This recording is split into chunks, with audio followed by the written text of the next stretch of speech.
I am here with Sunny Hostin. It is Election Day Eve. Yes. No one better to spend it with. We were talking all about the election on the show today. We were talking about the closing arguments. Who knows more about a closing argument than Sunny Hostin? I love that they're calling it closing arguments, by the way. That's right. Last week on the podcast, I asked you how you were feeling about the election, and you said that women were going to turn out for this. Yes. I've been up and down. I've been nervous. I've been feeling confident. It seems like the polls are now agreeing with you in your instinct. They are. And they're saying that women are going to make this election go a certain way. How are you feeling today? I feel the same way I felt the last time we spoke. Mm-hmm. It's clear to me that there's a huge gender gap in the vote, and women are up. The vice president is up with women, I think, by over 15 points at this juncture. And so the momentum is with her. It's great as a candidate to have the momentum break in your favor at the right time. right at the home stretch. And so I will say that I was in Pennsylvania, not in my capacity as a co-host of The View, but just as a mother and a daughter and a wife. And it was palpable that the momentum is with her. You know, what was especially interesting to me is that when I was in Allentown, Pennsylvania with the mayor, I did not know that there were 1 million Puerto Ricans in Pennsylvania, and the majority of them are in Allentown. And I had some of the best Puerto Rican food I've had in a long time since my grandmother passed away.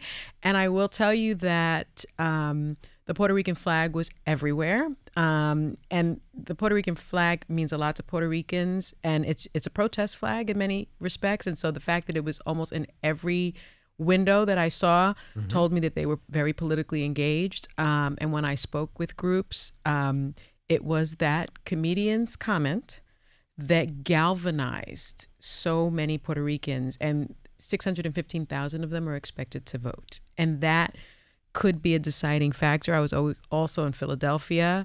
It was incredible. I was with LeVar Burton and Erica Alexander, and everyone had already voted at this huge event, and they had voted Harris. And so, I mean, it's anecdotal, but Pennsylvania is going to be really important. And my sense, especially in Allentown, Pennsylvania, is that she will get the Latino vote, men and women, by the way. There were so many men that came up to me and said, I was going to vote for Trump. But after that comment, the last week, it feels like that made me change. Everything from the rally has seemed almost disastrous for him. Every it was comment, disastrous. I mean, the garbage truck, this weekend stunt. with the microphone. It just seems like people really see him for who he is, and he's devolving. It seems like he's really losing it, and he's losing it in front of millions of people. Hard to say he's finishing strong, but he is not finishing strong, and she is, and so. I want to say Rosie Perez was also in Pennsylvania. So I'm feeling very hopeful. I don't think it's going to be that close. Well, I could be wrong, but I think the blue wall will hold. And I also think that she may pick up Georgia. I mean, she could pick up North Carolina. I mean, this is not out of her reach. What did you make of the Saturday Night Live appearance? I was about a block away when I realized it was happening, and I realized the traffic was going to get shut down. Oh, I loved it so much. Because she's an AKA, we have, and I'm an AKA, our sorority, we are all on a thread, and I'm actually on a thread with the people that she pledged with.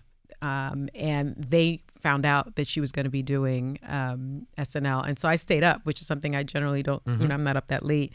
And I stayed up, and I was like, nailed it. Yeah, she did a great job. She nailed it. Yeah, and that's not a guarantee. That can be tough. No, exactly. The skit might not be great, or the performance might not be great, but it was funny, and she was great. She nailed it. And I just, in many respects, if you watch an SNL, you're kind of preaching to the choir, but it's just a pop culture institution. Yeah. And so I think it said a lot that she was there. I think so. And yes, you're right. It's probably a liberal audience to an extent. But you look back on it, Donald Trump has hosted Saturday Night Live. Yes, he has.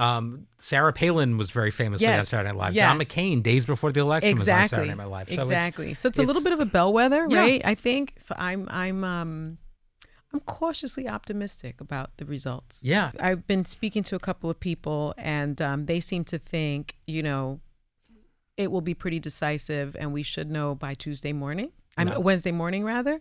After 2020, that would be lovely. I'm sort of feeling that way. I mean, we know he's going to challenge it. We know he has transition teams that are like in place to go into DOJ and all the the government agencies. That's a foregone conclusion. There'll be legal challenges, no matter what. I think probably, Yeah, but yeah. I don't know. I'm feeling pretty cautiously optimistic. Well, last week we talked about this ad that was run by a Democratic PAC. Oh, yes. That showed women secretly voting for Kamala Harris and Yes. lying to their husbands.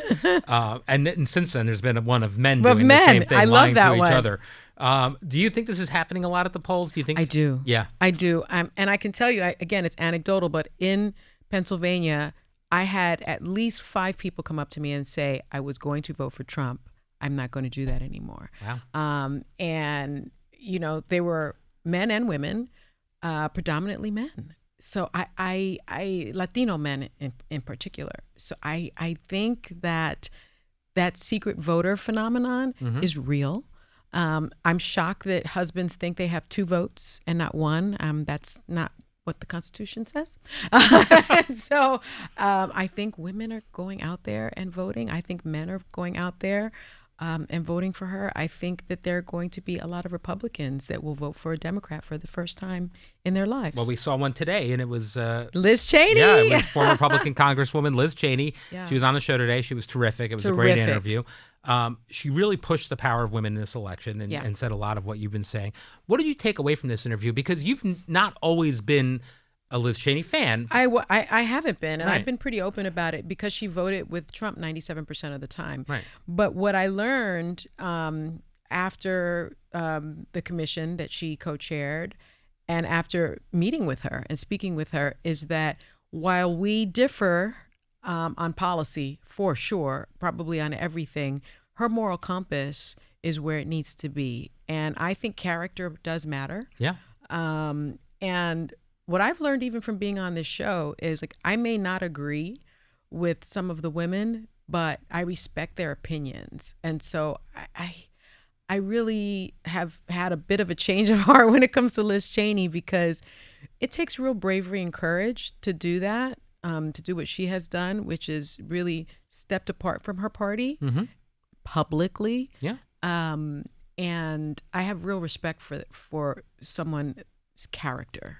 She's impressive. I mean, there's no question about it. She just is. She's smart, and she has a lot of political experience. And the fact that she has come around and changed her mind, and really has said what I'm just saying. That after getting to know the vice president, she understands her character. She understands her moral. She understands that she will listen to other people. Can you imagine the reverse? Can you imagine a Democratic candidate that would force you to vote Republican? It's hard to imagine. It's hard to imagine. Yeah. But if Donald Trump were running as Democrat, a which he was at one point. He was a Democrat. He was at a one Democrat. Point. If he were running this campaign as Yeah. a Democrat, there's no question I wouldn't vote for him. Right. Yeah, there's Right. no question. Fascinating. All right. Well, you also asked her about supporting a pro-choice candidate. Yeah. As a person that's famously pro-life Yeah. and a big supporter. You also are a pro-life person. What did you make of her answer? I thought it was terrific because I've come to the same place. I have come to a different place in starting to work here. I've told people that, I sort of started my job here 9 seasons ago. Just abortion is murder. That's how I grew up. And, after listening to Whoopi and Joy, I mean, they've each had pulled me aside various times and said, you got to think about choice and you've got to think about this and you got to think about that. And why do you want to be involved in other people's decisions about what they can do with their bodies? And they changed my mind about it. I don't have a problem with someone having their own freedom, right? That's the difference between church and state. And I don't think religion should be involved when it comes to government. And so I agree with her that while I initially thought, and by the way, pro-life for me means that all life is precious. So I'm also against the death penalty, and I'm also against, I'm for real gun control, right? And so I feel like that's pro-life across the board. Right. And I think what she was saying was, I don't think any of us anticipated that women would be dying like this, and that 64,000 women have had to carry their pregnancies to term after being raped, right? Delivering their rapist baby. And so when you talk about all life being precious, that woman's life is precious as well. And women are dying, Texas, Georgia, and we're seeing this in real time. So I think that the argument that she made for supporting a pro-choice candidate is really strong, and it's one that I believe now. Another question you asked her, which I thought was her answer was kind of chilling, which was if Speaker Mike Johnson would do the right thing in certifying the election. If I know Kamala I threw Harris that wins. in. Yeah, and she said no. Yeah, it's something that I was thinking about this weekend when I was leaving Philadelphia, and I remember just thinking to myself, if she wins, but the House is Republican, and Hakeem Jeffries is not the speaker, but Mike Johnson is, will he certify the election? And it was just a question that I had, and it's just her opinion, response but freaked scary. me out. Yeah. And she said it decisively. Yeah. No, he will she didn't not even hesitate. He will not do the right thing. So that's something. That's something to think keep about. an eye on Yeah. for sure. Yeah. Well, there's a lot of steps that have to happen before that's a reality. But speaking of different parts of our community and world that are coming to import on this vote, so many people are talking about the power of the young vote. Oh, yes. What are you hearing from your kids? My kids, they're both in college now. As you know, I'm suffering from being an empty nester. Yes, you're doing well. And I've been asking them, are your friends voting? Mm-hmm. Paloma says all of her friends have voted absentee, and she's actually the freshman representative of a couple of organizations. She's very engaged on campus, all except for one. Ooh. And he's a registered Republican. And when he's not voting. Wow. So that was interesting to me. Is that an oversight on his part, or he's just going to step away? He's just stepping away. Wow. Now, I think that's the wrong move. I think you have to vote for the vice president and not simply stay on the couch. And it's something that she's discussed with him. And Gabriel has said the same thing, that he has seen a real, I don't know, a lot of motivation on his campus. And so I'm feeling like the young voters are really turning out. And again, it's anecdotal, but their friends are voting. My goddaughters are both Gen Z. They voted early. I don't think they've ever voted early. So it's kind of, one is 28, one is 22. So that's kind of interesting to me. Do you remember the first time you voted? I was trying to remember. I can't place it. I actually thought about that this weekend as well. And I remember it. And it was something that I was looking forward to doing. I remember that. I've never missed a vote, actually. Which election was it? Do you remember? I think it was Bush Gore for me. I think my first vote was for Gore. Yeah. I think it was for Gore. Wow. Yeah. I think I was in the Hanging Chad. What year was that? 2000. Yeah. No, then it was before then. So it was before then because it was Clinton. Yep, it was Clinton. Do you and Manny talk about who you're going to vote for going back to we do. You do, yeah. We I mean, I don't think it's a question. Manny early voted. But, Manny is Catholic. He's pretty conservative on a lot of issues. I made sure. I was like, who are you voting for? And he was like, the woman. I said, oh, okay. So, yeah, he voted already. And he's been very active in getting the vote out.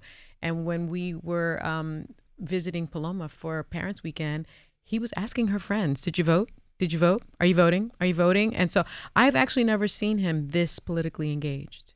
That's great. Which is very interesting to me. And he's politically engaged with his fraternity, which is a historically black fraternity, which is Kappa Alpha Psi, founded in 1911. I said this last week, but when I started dating my wife, we were on the younger side, and politics wasn't something we really talked about all that much. And in retrospect, she said to me several times, like, thank God we are aligned, because it would be a real problem if we weren't. And I've been such a, I work for the Justice Department, so politics is something that I've always talked about. Right. But Manny has not.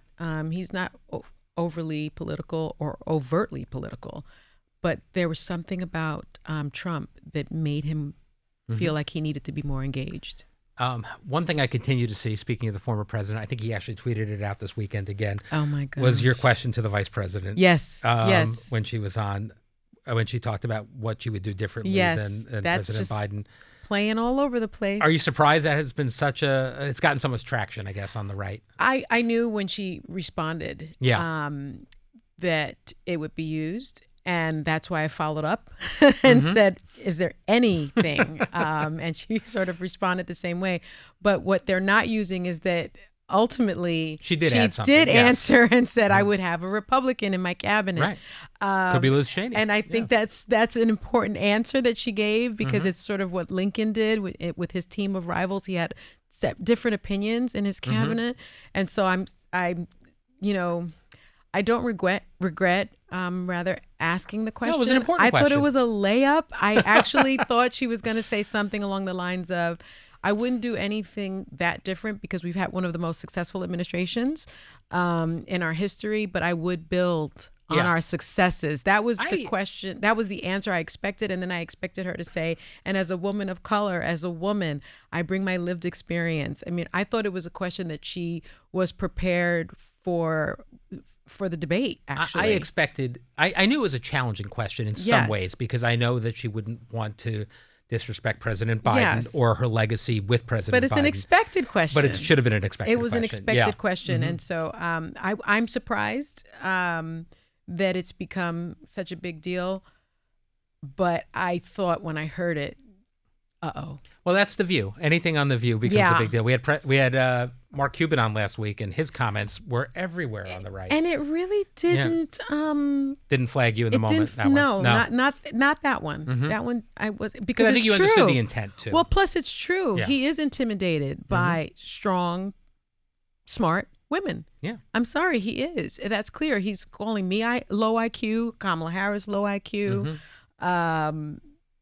We sort of live rent-free in his head, and I think especially when it's a woman of color, it bothers him. What is your election night plan? What are you going to do? Well, I have been invited to go to D.C. To watch it there. Before coming back to the show the next day, you got to be here. At the Harris campaign headquarters. And so I know you don't want me to go. Well, I need you on the show the next day. It's a big day.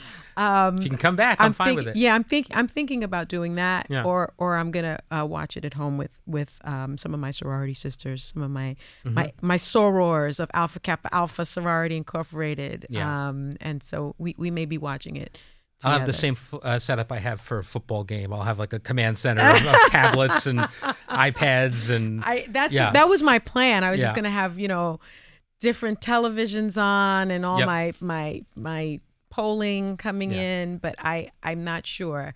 It's almost too difficult. It's so historic. It's almost too difficult to turn down being in D.C. So I'm not sure. Well, I look forward to the co-host tech chain that night. I'm sure it's going to be wild. It is going to be wild. Yeah. It is. All right. Well, it's a big week. It doesn't get any bigger. This is our Super Bowl. It is. Thank you for joining me today, Sunny. Thank you, Brian. Tomorrow, it's Election Day on The View. We're going to be talking about everything. We're going to have ABC News' very own John Carl here with us. Yes. And then on the podcast, we'll have Alyssa, and we'll see you then.